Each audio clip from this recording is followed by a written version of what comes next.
Êxodo, capítulo 27, versículos de 1 ao 21. Farás também o altar de madeira de acácia. 5 côvados será o comprimento. E 5 côvados a largura será quadrado o altar, e 3 côvados a sua altura.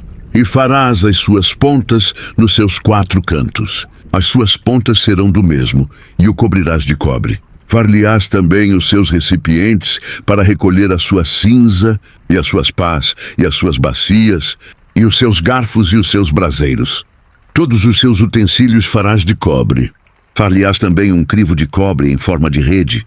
E farás a esta rede 4 argolas de metal nos seus 4 cantos. E as porás dentro da borda do altar para baixo, de maneira que a rede chegue até o meio do altar.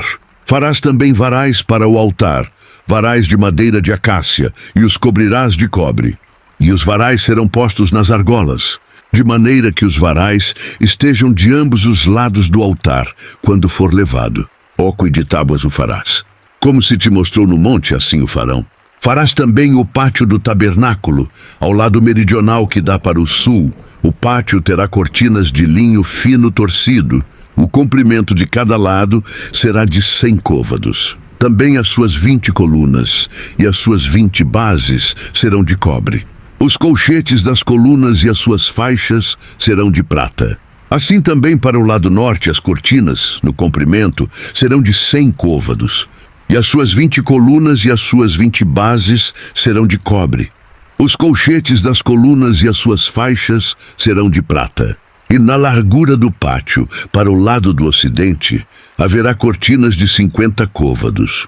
As suas colunas 10 e as suas bases 10. Semelhantemente à largura do pátio do lado oriental para o levante será de 50 côvados, de maneira que haja 15 côvados de cortinas de um lado. Suas colunas 3 e as suas bases 3. E 15 côvados das cortinas do outro lado. Em suas colunas 3 e as suas bases 3. E à porta do pátio haverá uma cortina de 20 côvados, de azul e púrpura e carmesim, e de linho fino torcido, de obra de bordador. As suas colunas 4 e as suas bases 4. Todas as colunas do pátio ao redor serão cingidas de faixas de prata. Os seus colchetes serão de prata, mas as suas bases de cobre. O comprimento do pátio será de 100 côvados, e a largura de cada lado de 50, e a altura de 5 côvados. As cortinas serão de linho fino torcido, mas as suas bases serão de cobre.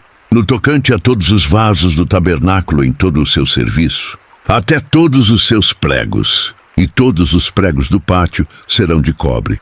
Tu, pois, ordenarás aos filhos de Israel que te tragam um azeite puro de oliveiras, batido, para o candeeiro, para fazer arder as lâmpadas continuamente. Na tenda da congregação, fora do véu que está diante do testemunho, Arão e seus filhos as porão em ordem, desde a tarde até a manhã, perante o Senhor. Isto será um estatuto perpétuo para os filhos de Israel pelas suas gerações.